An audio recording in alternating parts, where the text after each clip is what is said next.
Assalamualaikum warahmatullahi wabarakatuh. Yang terhormat Ibu Andayani, SIP MSW, selaku dosen membimbing mata kuliah kesehatan mental dan para viewer sekalian yang berbahagia.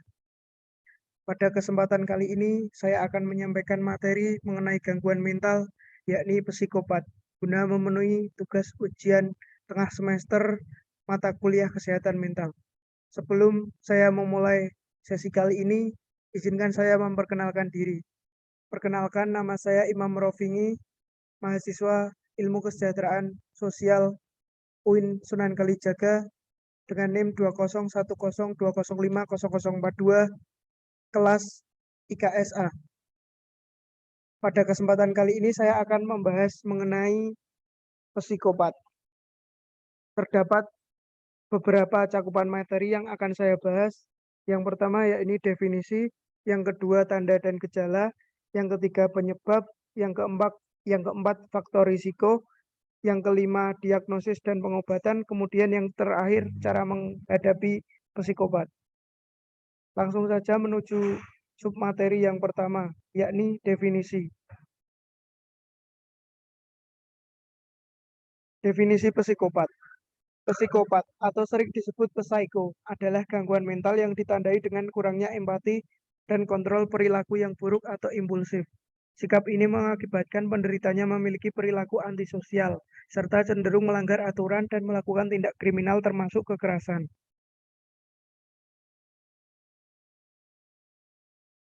Menurut para ahli psikologi, psikopat sebenarnya adalah bagian dari gangguan kepribadian atau antisocial personality disorder atau APD. Beberapa ahli menyebut psiko dan APD memiliki pengertian yang sama, tetapi sebagian lainnya menilai psikopat merupakan bentuk dari APD yang parah. Adapun seseorang dengan kondisi ini umumnya bersifat manipulatif untuk mendapatkan kepercayaan orang lain. Mereka belajar untuk meniru emosi yang sebenarnya tidak mereka rasakan dan bahkan tampak seperti orang yang normal. Bahkan mereka juga seringkali menunjukkan kepribadian yang hangat dan mempesona. Penderita kondisi ini pun seringkali berpendidikan tinggi dan memiliki pekerjaan yang stabil. Bahkan terkadang mereka memiliki keluarga dan hubungan jangka panjang lainnya, tanpa seseorang pun tahu sifat aslinya mereka itu seperti apa. Inilah kenapa banyak orang yang tidak menyadari jika seseorang banyak menderita kondisi psikopat ini di lingkungan sekitarnya. Meski demikian, seorang psiko sebenarnya tidak peduli dengan perasaan orang lain. Karena itulah banyak di antara mereka yang melakukan hal yang tak bermoral, seperti berbohong, bahkan kriminal, tanpa penyesalan dan rasa bersalah sedikit pun. Sikap inilah yang berdampak luas sehingga merusak pekerjaan, sekolah, serta hubungan mereka dengan keluarga maupun lingkungan sosial. Kemudian untuk submateri yang kedua yakni tentang tanda dan gejala psikopat. Karakteristik atau ciri-ciri psikopat seringkali dapat dikenali sejak mereka sudah berusia anak-anak dan semakin memburuk seiring berjalannya waktu. Gejalanya pun cenderung memuncak pada usia akhir remaja, yakni awal 20-an, yang terkadang membaik dengan sendirinya saat mereka sudah berusia 40-an. Penderita kondisi ini mungkin terlihat sebagai orang normal pada umumnya. Mereka juga sering bergaul dengan masyarakat, padahal sebenarnya mereka memiliki karakter yang disembunyikan, yakni karakter yang keras atau suka dengan kekerasan. Tanda dan gejala psikopat yang pertama yakni mempesona dan pandai bicara. Psikopat biasanya punya kecenderungan untuk bersikap baik, menarik, menawan, cerdik, dan pintar berbicara. Mereka berbicara dengan cepat dan berenergi dan sering menyela pembicaraan orang lain dengan berbagai informasi yang meyakinkan. Kemudian dari hal itu maka banyak orang yang menyukai karakteristik psikopat ini. Kemudian yang kedua, percaya diri dan memiliki arogansi tinggi. Psikopat adalah seorang yang memiliki pandangan yang terlalu tinggi akan kemampuan dan harga dirinya, percaya diri, tampak karismatik atau menggetarkan bagi orang lain, serta sombong. Orang dengan kondisi ini percaya dan bahkan mereka juga mempercayai orang psikopat itu merupakan manusia yang unggul. Kemudian yang ketiga, tak tahan akan rasa bosan. Seorang dengan psikopat seringkali memiliki kedisiplinan yang rendah dalam menjalankan tugasnya sehingga selesai karena mereka mudah bosan. Mereka tidak akan bisa bekerja dalam pekerjaan yang sama untuk waktu yang lama karena mereka eh, apa tidak tahan dengan rasa bosan. Kemudian yang keempat, antisosial. Antisosial ini merupakan perilaku antisosial yang membahayakan, di mana perilaku antisosial yang dimaksud seperti menipu, berbohong, merampok, mencuri, berkelahi, berzina, dan membunuh. Kondisi ini merupakan kondisi yang umum pada penderita psikopat. Kemudian yang kelima, kurangnya rasa bersalah dan tanpa penyesalan. Psikopat cenderung tidak peduli dan tidak memihak, berhati dingin, dan tidak berempati kepada orang lain. Oleh karena itu, penderita pada kondisi ini tidak akan peduli dengan kerugian, rasa sakit, dan penderita pada korban yang dirasakan. Kemudian yang keenam, parasit. Parasit di sini yang dimaksud yakni memiliki gaya hidup parasit. Ciri-ciri psikopat yang lain yakni ketergantungan kepada orang lain, misalnya dalam hal uang. Ia juga merupakan seorang yang manipulatif, egois, dan mengeksploitasi atau memanfaatkan orang lain dengan semena-mena. Kemudian yang ketujuh, tidak bisa mengontrol diri. Psikopat memiliki perilaku yang mudah marah, jengkel, tidak sabar, mengancam, dan agresif. Bahkan mereka juga mencaci maki orang lain. Hal tersebut merupakan hasil dari kurangnya pengendalian akan kemarahan dan emosi. Kemudian yang kedelapan, masalah perilaku sejak usia dini.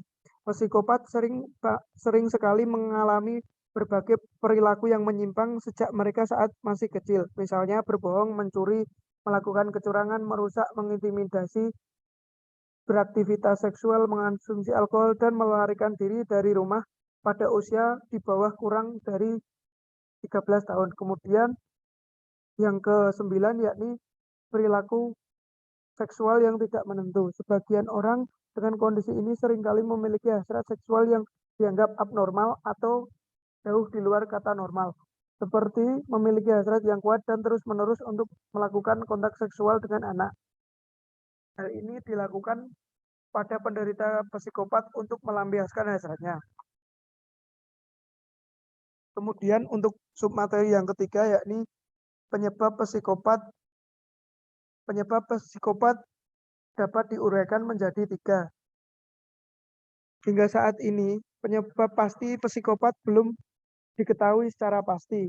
Namun terdapat 3 hal yang berperan kepada seseorang yang membuat dirinya menjadi psikopat. Yang pertama adalah kondisi otak. Dari sebuah penelitian yang dilakukan oleh The Royal Society, penelitian menunjukkan bagian otak yang terlibat dalam pemrosesan emosi, empati, dan pengambilan keputusan, yakni amigdala, insula, dan korteks prefrontal menunjukkan penurunan aktivitas pada orang yang memiliki karakteristik psikopat. Gangguan fungsi otak ini merusak respon terhadap rangsangan emosional dan pengambilan keputusan, sehingga penderita kerap membuat keputusan yang buruk dan tidak bisa mengontrol emosi. Kemudian faktor kedua yakni faktor genetik. Faktor genetik ini merupakan salah satu peran yang mengakibatkan seseorang menderita psiko, yakni faktor genetik yang diturunkan dari keluarga membuat seseorang rentan mengalami gangguan antisosial, yakni termasuk psikopat. Kemudian yang ketiga, trauma. Trauma yang dialami oleh penderita psikopat pada masa kecil atau pada masa lalunya membuat orang melakukan hal-hal yang di luar nalar atau psiko. Kemudian akan timbullah berbagai perilaku yang menyimpang seperti pelecehan atau kekerasan pada anak. Hal ini bisa terjadi atau bisa muncul pada penderita psikopat karena masa lalunya atau trauma pada masa lalu yang dideritanya. Misalnya kekerasan dalam rumah tangga, pola asuh yang kurang tepat, dan orang tua yang berkata kasar. Selanjutnya pada submateri yang keempat yakni faktor resiko psikopat. Selain penyebab yang sudah saya jelaskan tadi, terdapat beberapa faktor yang bisa meningkatkan resiko seseorang menjadi psikopat. Faktor-faktor resiko ini pada umumnya sama dengan gangguan kepribadian atau antisosial, karena dua istilah tersebut tidak bisa dipisahkan. Berikut merupakan faktor risiko psikopat. Yang pertama, diagnosa atau memiliki gangguan perilaku anak atau conduct disorder. Kemudian yang kedua, anggota keluarga dengan gangguan kepribadian, antisosial, gangguan kepribadian lain atau kesehatan mental lainnya. Kemudian trauma masa kecil, seperti ditelantarkan atau dilecehkan atau bahkan eh, korban dari tindak kekerasan yang dilakukan oleh anggota keluarga. Kemudian yang terakhir, berada di lingkungan keluarga yang tidak stabil, penuh kekerasan atau kesulitan saat masih anak-anak. Lanjut kepada submateri yang kelima, yakni diagnosis dan pengobatan psikopat. Tanda-tanda orang psiko memang sudah dapat dikenali sejak mereka masih berusia anak-anak atau remaja. Meski demikian, kondisi ini terkadang didiagnosis dengan gangguan perilaku atau conduct disorder, attention deficit hyperactive disorder atau ADHD atau oppositional deviant disorder atau ODD yang memang cenderung terjadi pada saat usia tersebut. Sementara itu, diagnosis gangguan kepribadian antisosial dan psikopat umumnya baru bisa terdeteksi saat sudah dewasa atau di atas 18 tahun atau pada masa usia remaja akhir, yakni 20-an. Diagnosis terkadang baru dilakukan saat penderitanya telah melanggar hukum berulang kali dan tampak memiliki kriteria psiko yang khas. Adapun beberapa tes yang dilakukan umumnya sama dengan diagnosis yang dilakukan itu sama dengan gangguan kepribadian antisosial. Beberapa beberapa hal yang mungkin bisa dilakukan ketika tes pemeriksaan apakah seseorang mengalami atau menderita psikopat sebagai berikut. Yang pertama, pengecekan riwayat medis personal dan keluarga. Umumnya seseorang yang didiagnosis psiko pernah didiagnosis memiliki gangguan perilaku atau conduct disorder pada masa kecilnya. Kemudian yang kedua, evaluasi psikologis yang mengeksplorasi pikiran, perasaan, hubungan, pola perilaku, dan riwayat keluarga. Kemudian yang ketiga, tes khusus untuk menilai ciri-ciri gangguan kepribadian psikopat. Tes ini eh, termasuk tes perilaku hingga memungkinkan untuk perilaku tersebut melanggar norma dan hukum. Tes ini yang dimaksud adalah Psychopathy Checklist Revise atau PCLR.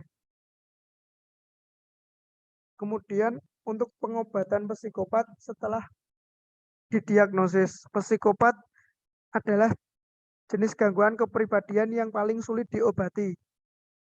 Pasalnya, seseorang dengan kondisi ini enggan untuk mendapatkan pengobatan. Bila pengobatan dijalankan, sekalipun ini biasanya diperintahkan oleh pengadilan setelah terbukti melakukan tindak kriminal dan telah didiagnosis bahwa seseorang itu menderita atau mengalami psiko. Selain itu, beberapa bukti juga menunjukkan pengobatan apapun cenderung tidak berhasil mengatasi kondisi psiko ini. Namun, bukti lain menemukan seseorang dengan APD dan psiko mengalami perbaikan perilaku setelah menjalani terapi. Meski karakteristik intinya sama, seperti kurangnya empati. Adapun pengobatan utama untuk kondisi ini biasanya berupa psikoterapi. Umumnya, psikoterapi yang diberikan berbentuk terapi perilaku kognitif atau Cognitive Behavioral Therapy atau CBT. Melalui terapi ini, terapis membantu penderita psiko untuk mengubah pola pikir dan perilakunya. Atau lebih mudahnya, terapis berusaha untuk uh, mengubah sikap dan menginovasi atau membentuk kembali sikap pada penderita psikopat agar sesuai dan tidak menyimpang lebih lagi. Jenis terapi lainnya pun bisa diberikan, terutama jika penderita memiliki kondisi mental lain seperti ketergantungan zat.